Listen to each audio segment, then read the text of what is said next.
भ्रष्टाचार विरोधी जागतिक पातळीवर संघटना ग्लोब नेटवर्कची स्थापना कधी झाली आहे? ए.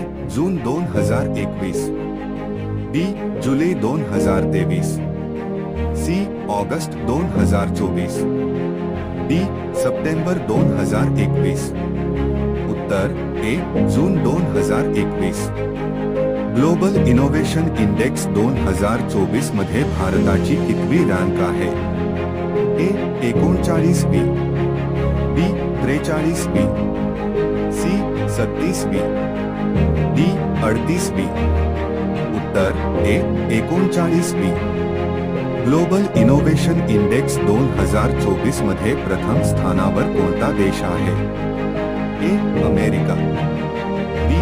चीन, सी. Switzerland, D. इराण. उत्तर सी. स्वित्झर्लंड.